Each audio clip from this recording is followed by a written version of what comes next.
السلام عليكم ورحمة الله وبركاته. إن الحمد لله نحمده ونستعينه ونستغفره ونعوذ بالله من شرور أنفسنا ومن سيئات أعمالنا. من يهده الله فلا مضل له ومن يضلل فلا هادي له. أشهد أن لا إله إلا الله وحده لا شريك له وأشهد أن محمدا عبده ورسوله وبعد. Kita sampai al-mahmudu bi kulli lisan, bahwa Allah terpuji di seluruh bahasa. Maka seandainya ada bahasa Indonesia atau bahasa Jawa atau bahasa Inggris atau bahasa apapun yang mengandung arti tidak terpuji, tidak boleh disematkan pada diri Allah, karena Dia terpuji dalam seluruh bahasa. Kalau itu memang terpuji, boleh, walaupun ucapan itu belum pernah diucapkan oleh Nabi SAW. Apa misal? Tuhan. Allah itu Tuhan. Pernahkah Rasulullah menyebut bahwa Allah itu Tuhan? Belum pernah. Tuhan itu apa Rasulullah nggak tahu? Ya kan? Tuhan itu apa Rasulullah nggak tahu? Bahasa Arab nggak ada kata-kata Tuhan, iya kan? Yang ada Rob, Ilah, Malik, dan seterusnya. Nggak ada kata-kata Tuhan. Tetapi kita katakan Allah adalah Tuhan. Bolehkah? Boleh. Boleh.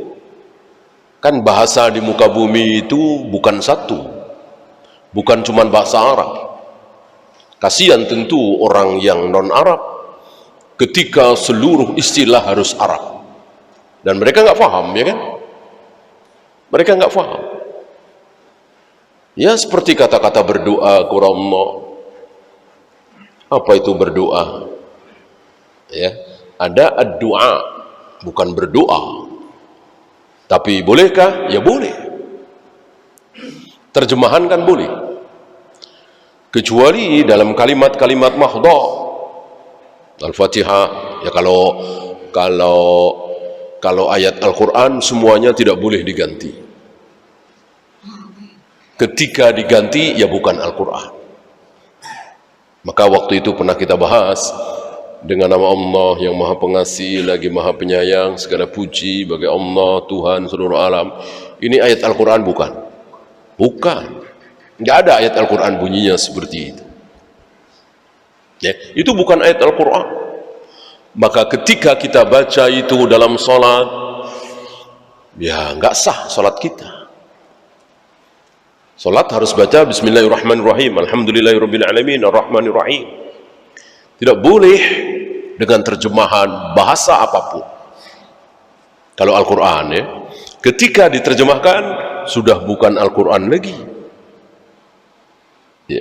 Begitu juga doa mendengar azan, doa mau makan, habis makan, mau tidur, bangun tidur, masuk masjid, keluar masjid. Bolehkah bahasa Indonesia, bahasa Jawa, Inggris, dan seterusnya? Tentu tidak boleh. Harus persis seperti yang dicontohkan oleh Nabi SAW. Di sini bukan Al-Quran, di sini bukan doa, tapi memuji Allah. Memuji Allah. Bolehkah dengan bahasa Indonesia dan lain-lain? Boleh. Boleh. Ya Allah, Engkau satu-satunya yang bisa menurunkan hujan. Turunkanlah hujan kepada kami, ya Allah. Kami sedang berharap hujan. Bolehkah ini? Ya boleh.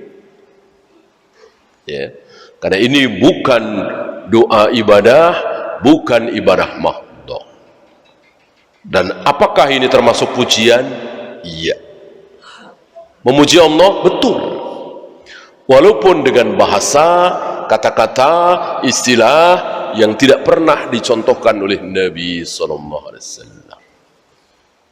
Paham ya? Kemudian, bolehkah memuji Allah dengan pujian walaupun itu bukan bahasa Arab tetapi bukan terjemahan, ya, artinya ngarang sendiri. Ini banyak dilakukan oleh para pujangga, oleh yang bukan ahlus sunnah. Mereka beranggapan ini boleh, padahal tidak boleh, ya.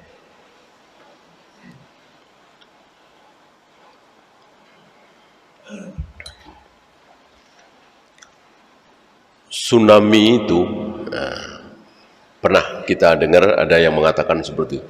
Tsunami itu gerakan satu jari Allah, ya. Dengan satu gerakan jari Allah jadilah tsunami super dahsyat yang mematikan sekian ratus ribu manusia. Bolehkah kalimat ini kita ucapkan? Maksudnya memuji Allah tentu. Saking besarnya jari Allah, saking kecilnya makhluk itu dibandingkan dengan kebesaran Allah. Maksudnya memuji. Bolehkah? Bolehkah? Tidak boleh.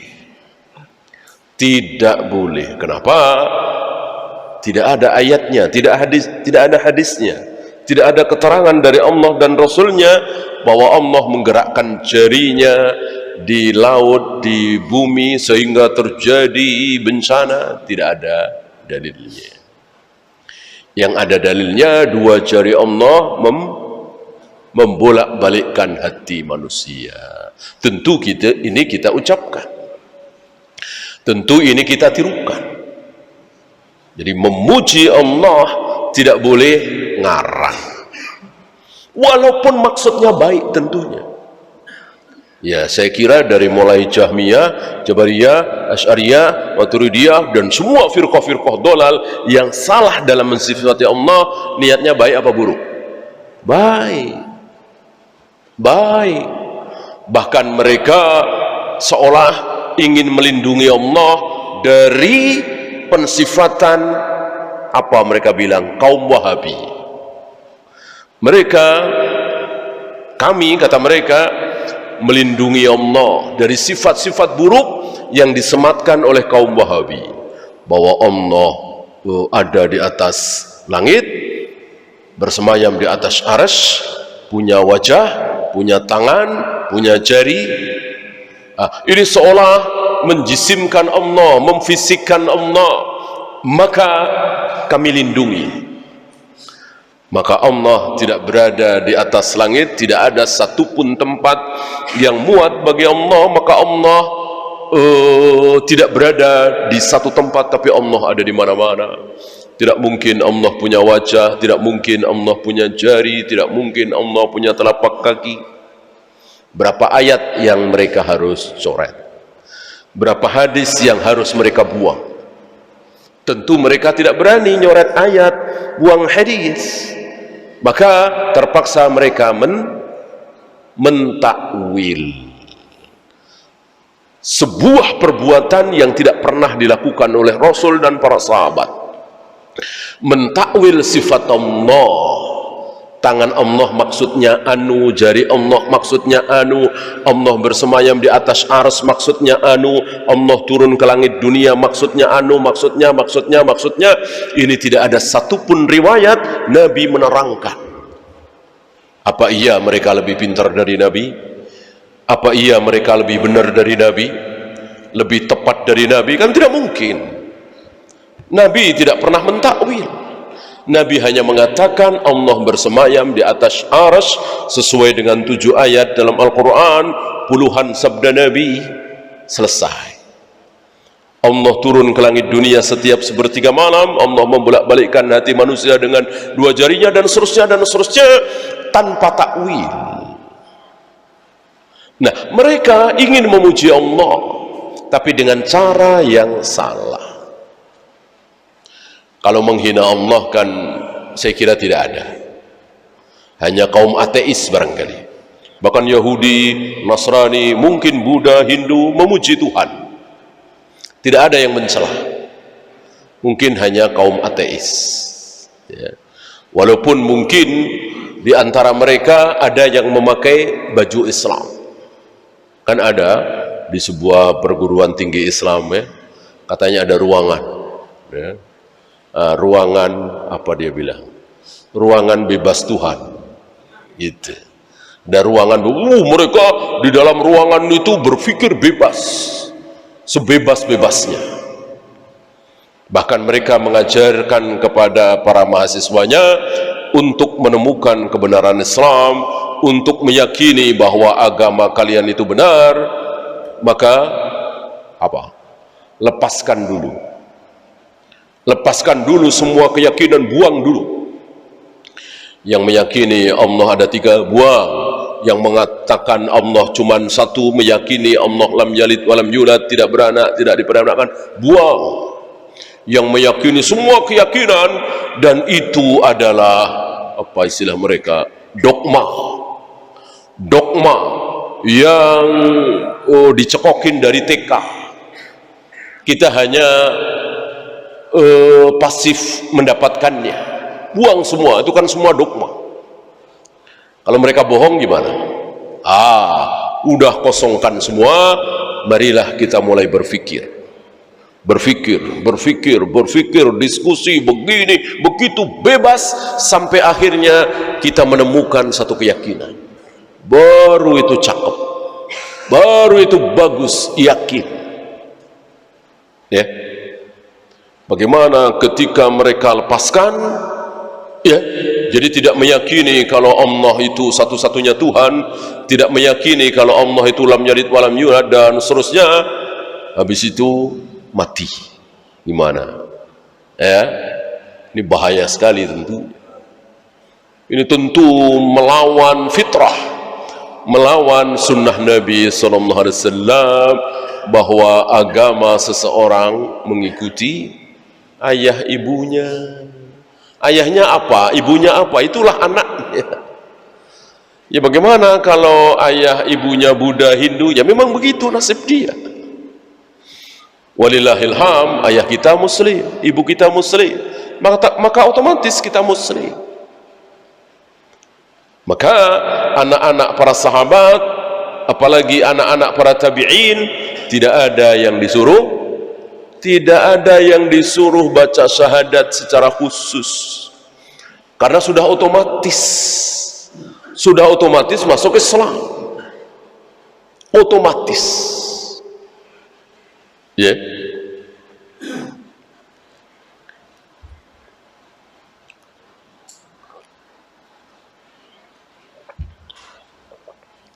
Itu bukan pembahasan kita.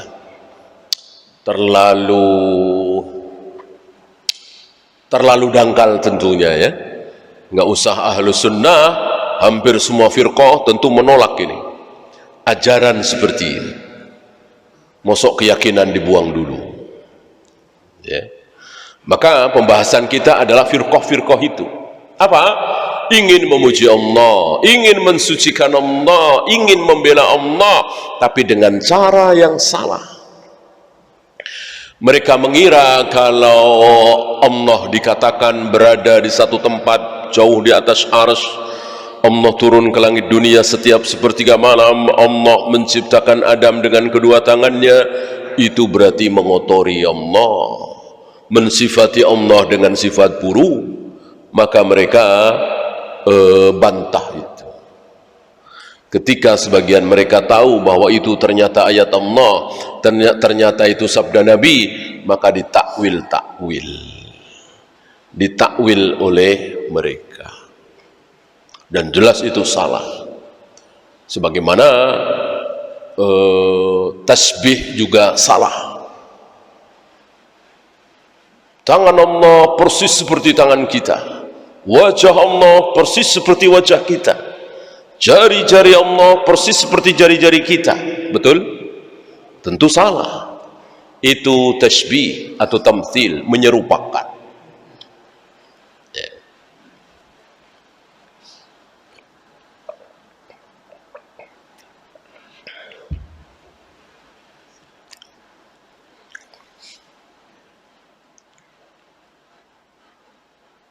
al-ma'budu fi kulli zaman, dan Allah disembah di seluruh waktu.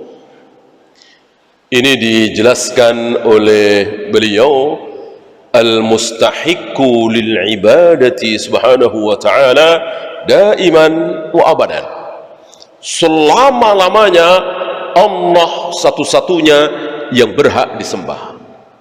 Wala yazalu khalquhu ya'budunahu subhanahu wa ta'ala ila an taquma as-sa'ah.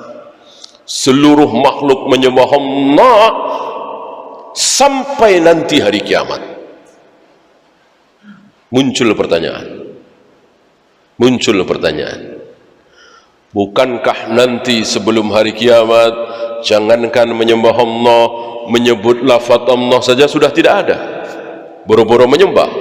Yang mengatakan Allah nggak ada, boro-boro bismillah, la ilaha illallah, astagfirullah, boro-boro salat, menyebut lafaz Allah sudah tidak ada. Tapi kenapa beliau mengatakan ila an taqumas sa'ah, sampai hari kiamat tiba pasti Allah selalu disembah. Padahal tidak ada yang menyembah, boro-boro menyembah, menyebut nama Allah saja sudah tidak ada. Jawabnya makhluk yang menyembah Allah bukan cuman manusia. Masih ada saat kalau jin kan tidak mungkin. Manusia aja sudah tidak ada yang menyembah, apalagi jin. Dan kaidahnya seperti itu. Ya. Kan seburuk-buruk manusia pasti lebih buruk jin. Semulia-mulia jin masih lebih mulia manusia. Manusia termulia di muka bumi siapa? Nabi Muhammad SAW. Jin? Nggak tahu. Jangankan Nabi Muhammad SAW yang jadi nabi, jin yang jadi nabi, ada nggak? Nggak ada. Ulama mungkin berilmu kan? Jadi nabi tidak ada. Seluruh para nabi, para jin, seluruh para nabi, para rasul adalah manusia. Tidak ada satupun yang jin. Berarti semulia-mulia jin masih lebih mulia manusia. Seburuk-buruk manusia siapa kira-kira? Fir'aun ya. Seburuk-buruk jin? Iblis. Tentu dengan akal yang sederhana dan mudah bisa tahu jawabannya. Siapa yang lebih buruk? Fir'aun apa iblis? Iblis. Fir'aun sesat, menyesatkan cuman berapa tahun? Mungkin sekitar 400 tahun atau 300 tahun. Dia mengaku sebagai Tuhan itu, menyesatkan manusia. Iblis entah berapa ribu tahun. Dari mulai dia tidak mau sujud kepada Adam sampai hari ini, sampai hari kiamat. Taulah kita perbandingan antara manusia dengan jin. Ya, seburuk-buruk manusia masih lebih buruk jin. Maka minta tolong kepada jin, minta perlindungan kepada jin adalah bodoh. Perbuatan yang bodoh, sangat bodoh. Minta perlindungan kepada jin, minta tolong kepada jin. Ya. Saya pernah dengar itu satu doa di masjid. Mereka kalau berdoa kan dengan suara keras ya, amin amin. Ya, doanya panjang. Allahumma qadha panjang ya. Salah satu kalimatnya wa khaddim lana minal jinni ma'al iman. Wa khaddim.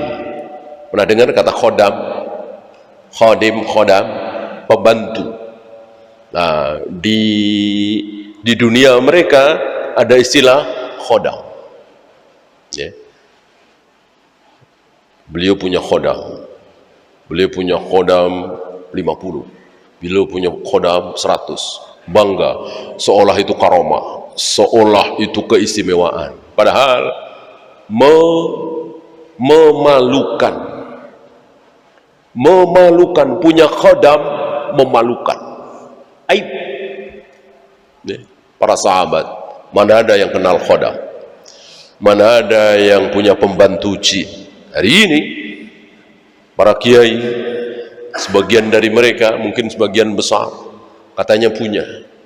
Ada yang 100, ada yang 200, ada yang 1000. Memalukan, sangat memalukan. Kenapa? Itu tadi, jin itu derajatnya jauh lebih rendah dari manusia. Mau urusan apapun, ya. Maka ini aturan dari Allah, sunnatullah, ketika jin-jin berada di satu tempat. Ketika jin-jin berada di satu tempat, di situ ada pohon-pohon misalnya, ada sumur misalnya. Nah, tempat itu mau dihuni manusia, dijadikan perumahan, maka Allah membuat peraturan sunnatullah bahwa jin-jin itu harus meninggalkan tempat itu. Allah lebih muliakan manusia daripada jin. Ya, nggak ada satupun ayat, satupun hadis yang menyatakan, wahai para manusia, ketika di satu tempat dirasa banyak jinnya, carilah tempat lain. Ada ayat begitu? Ada hadis begitu? Ya, nggak ada. Kan jin-jin tinggal di mana? Jin-jin itu tinggal di mana?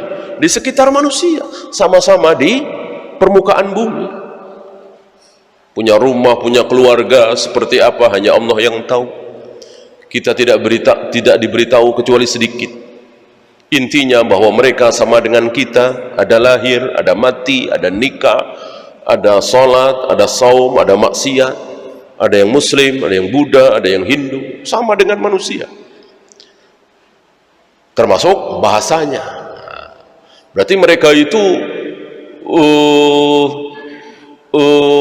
berada di sekitar kita.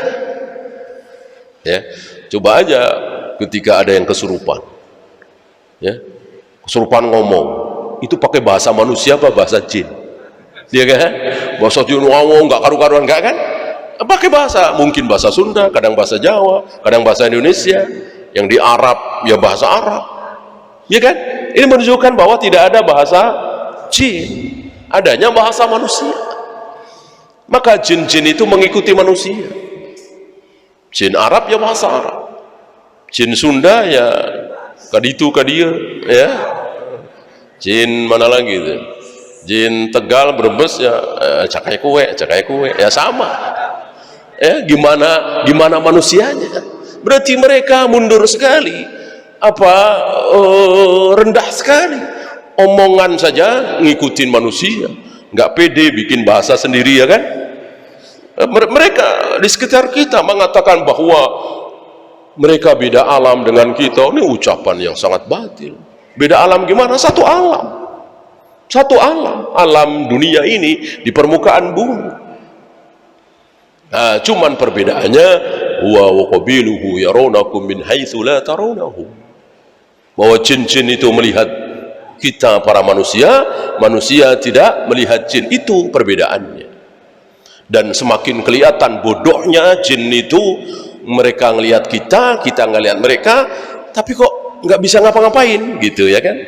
Mestinya kan mereka lebih hebat, mereka lebih leluasa, mereka lihat kita nggak lihat mereka, ya kan? Dan mereka kan merasa nggak nyaman ketika mereka di satu tempat, kemudian kita ramai di situ, mereka nggak nyaman. Dan ketika nggak nyaman, mestinya, dan mereka kan terkenal jahat, mestinya bunuh-bunuhin aja manusia, iya kan? Anak kecil bunuh manusia paling kuat siapa? Mike Tyson misalnya, ya, Muhammad Ali misalnya, dibunuh sama anak kecil jin, bisa nggak? Ya bisa banget. Orang dia ngelihat kita nggak lihat mereka, tapi nggak sanggup kan? Nggak bisa kan? Berarti jin lemah selemah-lemahnya, bodoh sebodoh-bodohnya. Bagaimana kita manusia minta tolong kepada jin, minta perlindungan kepada jin? Betapa bodohnya, memalukan, aib. Ya. Nah, semakin nampak kebodohannya ketika Nabi bersabda, jika Umar melewati satu jalan dan di situ ada jin, jin itu akan mencari jalan lain, takut berpapasan dengan Umar. Bodoh kan? Padahal Umar ngelihatnya jin itu dibikin bodoh oleh Allah. Bagaimana jin yang bodoh seperti itu lalu kita memintai pertolongan, perlindungan dan seterusnya, ya, lalu bangga lagi, ya. Nah, jadi yang dimaksud selalu menyembah Allah tidak pernah putus bukan manusia, bukan jin. Kalau manusia ada saat-saat di mana tidak ada satupun manusia yang menyembah Allah. Ya. Nah, nanti menjelang hari kiamat, entah 10 tahun, entah 20 tahun, atau entah 100 tahun, hanya Allah yang tahu. Berapa lamanya mereka tinggal di muka bumi dan tidak ada satupun yang menyebut asma Allah. Boro-boro menyembah. Hanya Allah yang tahu berapa lama. Adapun 2 orang, 3 orang, 5 orang pernah terjadi. Pernah terjadi di muka bumi, tidak ada satupun yang menyembah Allah kecuali 2 orang. Maksudnya manusia banyak ya, bukan Adam dan Hawa. Manusia banyak, entah sudah berapa ribu, berapa juta manusia, tapi yang menyembah Allah, yang masih menyembah Allah hanya 2. Siapa dan siapa? Ibrahim dan Sarah. Maksudnya menyembah yang benar ya, menyembah yang benar. Ibrahim dan Sarah. Tahu dari mana? Tahu dari ucapan Nabi Ibrahim alaihi salatu wassalam saat-saat beliau berdua mau bertemu dengan raja yang zalim itu, yang hobinya apa dulu? Merebut, mengambil istri orang. Ada salah satu kalimat yang keluar dari mulut Nabi Ibrahim, tidak ada yang beriman, tidak ada yang menyembah Allah di muka bumi sekarang ini kecuali aku dan engkau, kecuali aku dan engkau. Maka, dan kita saudara seiman, maka jika nanti engkau ditanya siapa engkau, jawab saudaraku. Aku akan menjawab pertanyaan orang bahwa engkau saudaraku, saudara seiman, sesama muslim. Ya. Nah, kemudian beberapa orang, bukan tidak ada sama sekali, beberapa orang, ya mungkin mirip-mirip, 2 orang, 3 orang, 4 orang. Kapan? Saat-saat menjelang diutusnya Nabi Muhammad SAW. Dan itu ada di Mekah. Dan itu ada di Mekah.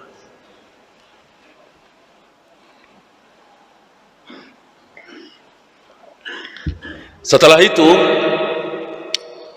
Allah takdirkan selalu ada manusia yang selalu menyembah Allah dengan benar.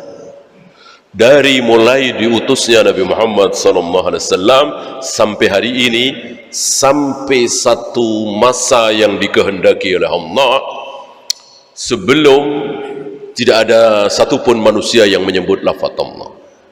Entah tahun berapa. Ya. Tentu hari ini belum masuk yang disebutkan tadi. Berarti hari ini ada manusia yang menyembah Allah. Ya. Adapun malaikat jelas, kapanpun dan dimanapun mereka selalu menyembah Allah, selalu mentaati Allah, bahkan dengan ketaatan yang sempurna, sangat sempurna. Saking sempurnanya ketaatan para malaikat ini kepada Allah, maka mereka tidak mau melakukan hal yang baik. Nggak mau. Baik tuh. Nolong orang baik nggak? Tentu baik.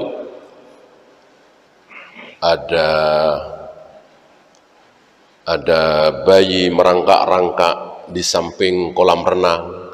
Kebetulan ayah ibunya lagi meleng, nggak tahu ya. Dikit lagi kecebur, ada malaikat di situ, mau nggak nolongin? Nggak mau, padahal kan baik. Kalau kita tentu tanpa disuruh, ya kan? Malaikat tidak. Kenapa? Karena ketaatan malaikat kepada Allah sempurna. Disuruh apa tidak? Disuruh sami'na wa ata'na, tidak disuruh tidak. Kita manusia terlalu banyak apa ya? Terlalu banyak kreasi, ya, inovasi dan seterusnya. Maka sesuatu yang tidak diperintahkan mereka bilang baik, nggak apa-apa.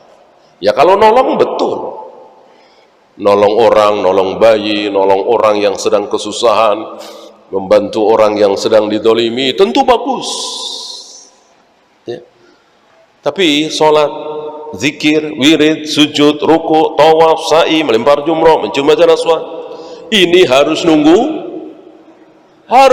perintah. Harus nunggu perintah berupa contoh dari Nabi SAW dan para sahabat. Nah, banyak saudara-saudara kita menyamakan antara yang mahdoh dengan ghairu mahdoh. Nolong orang nggak perlu disuruh, bantu orang yang dizalimi nggak perlu disuruh, nggak perlu contoh. Mosok ruku, sujud, sholat, zikir, wirid mesti ada contoh. Kesalahan mereka di situ. Tidak bisa membedakan antara yang ghairu mahdoh dengan yang mahdoh. Kita ahlu sunnah harus bisa membedakan mana yang ghairu mahdoh, mana yang mahdoh. Kalau ghairu mahdoh, bebas sebebas-bebasnya. Yang penting baik, akal pikiran kita diberi kekuatan oleh Allah untuk bisa membedakan mana yang baik, mana yang tidak baik, mana yang baik, mana yang buruk. Kita diberi modal, ya. Adapun ruku, sujud, zikir, wirid, tawaf, sa'i, kita nggak diberi modal sedikit pun. Mana yang benar? Memakai pakaian ihram setelah pesawat mendarat atau sebelum pesawat mendarat? Akal nggak bisa menjawab. Mana yang benar ketika kita sampai Mekah? Umroh berkali-kali, apa sekali saja? Akal nggak bisa jawab. Nah, maka mereka dengan akal yang sederhana, umroh berkali-kali tentu lebih baik daripada umroh sekali. Sama dengan zikir 100 kali lebih baik daripada zikir 10 kali. Apa iya sholat 3 rakaat lebih baik dari sholat 2 rakaat? Sholat 23 rakaat otomatis pasti lebih baik daripada 11 rakaat. Sholat 4 rakaat pasti lebih baik dari 2 rakaat. Berarti walaupun safar, walaupun kita keluar kota, keluar negeri, tentu lebih baik zuhur 4 rakaat daripada 2 rakaat. Betul? Salah. Karena akal tidak diberi modal oleh Allah untuk membedakan mana yang baik, mana yang buruk dalam hal mahdoh. Semua kita serahkan kepada Nabi SAW.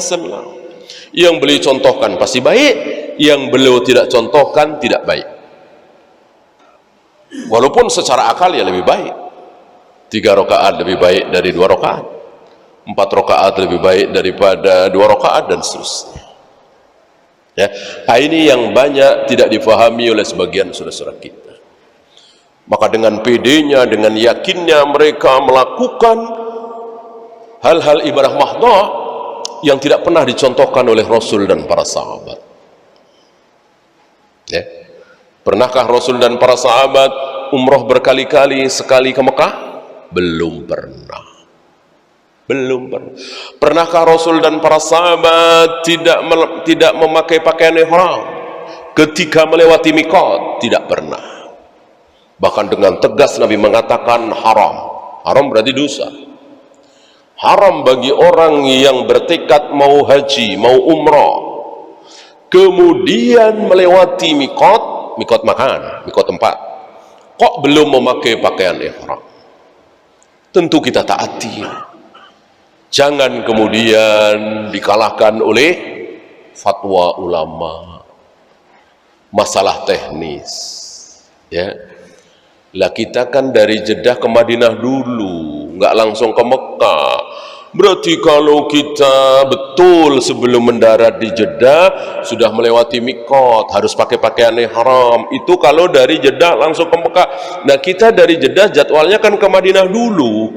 Di Madinah tentu tidak mungkin sejam 2 jam, bisa 2 hari, 3 hari. Dan perjalanan dari Jeddah ke Madinah kan lumayan panjang, bisa 5 jam, 6 jam. Berarti selama 3 hari, 4 hari di Madinah pakai pakaian ihram terus sampai tahallul, berat kan? Nah, maka diakal-akali. Makanya niat umrohnya nanti kalau sudah sampai Madinah.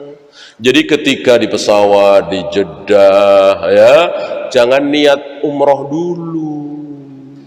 Terus niat apa? Kemarin-kemarin nyari travel niat apa? Kan membohongi diri ya kan? Dari ke Cengkareng situ nyari pesawat, tiket segala macam, niatnya apa? Kecuali betul ada apa misalnya TKI atau TKW ya, ke Jeddah memang mau kerja. Habis Jeddah ke Madinah ada tugas orang KBRI misalnya. Ya nggak usah pakai pakaian ihram, mau niatnya mau kerja, ada kerjaan di Madinah, ada proyek di Madinah. Di Madinah dapat seminggu, sekalian umroh dah. Nah, ada waktu nih 3 hari kosong, nggak ada kerjaan. Yes, betul sekali itu. Ya. Tapi kalau yang pertama tadi gimana? Orang dari beberapa bulan yang lalu sudah niat mau umroh, kok dikatakan nanti niatnya dari Madinah? Ini ngakalin dalil. Apa istilahnya? Kelakuan Yahudi apa namanya? Hilah. Ini hilah jelas. Hilahnya Yahudi. Ngakalin dalil. Tidak pantas seorang ahlu sunnah ngakalin dalil seperti itu. Apalagi ustaz, tidak pantas. Adakah ulama yang berfatwa seperti itu? Adakah? Ada. Kalau mau beragama ngikutin fatwa ulama ada. Ulama ahlu sunnah ada. Alhamdulillah kita sudah belajar bahwa yang tidak mungkin salah hanya Rasul dan kesepakatan sahabat. Di luar itu pasti bisa benar bisa salah. Tentu kita tidak ragu, beliau ulama besar, hafal Al-Quran, hafal ribuan hadis, tapi dalam hal ini beliau salah, enteng ucapan ini. Kenapa? Karena kita sudah belajar manhaj. Yang tidak mungkin salah hanya Rasul dan para sahabat. Itu pun kesepakatan sahabat ya, bukan 1-2 sahabat ya. Coba yang tidak belajar manhaj, jangankan ulama besar, cuman gurunya, cuman kiainya tidak berani menyalahkan. Beliau kan guru kita, kiai kita, mosok salah sih? Seolah kalau sudah kiai nggak mungkin ada salahnya. Ini nggak belajar manhaj. Apa mereka tidak tahu kesalahan Imam Malik, kesalahan Abu Hanifah, kesalahan Aisyah, Ibnu Umar, bahkan kesalahan Abu Bakar dan Umar dalam masalah haji tamattu? Nggak ada manusia yang belum pernah salah. Maka ulama-ulama kita yang berfatwa boleh nanti pakai pakaian ihram dari Madinah, ya kita katakan dengan enteng salah, mudah, ya kan? Kenapa? Karena kita sudah belajar manhaj. Ya. Apa kita mau batalkan sabda Nabi itu? Haram bagi orang yang mau berihram baik haji atau umrah melewati miqat belum memakai pakaian ihram. Haram. Mau kita kemanakan sabda Nabi ini? Ya.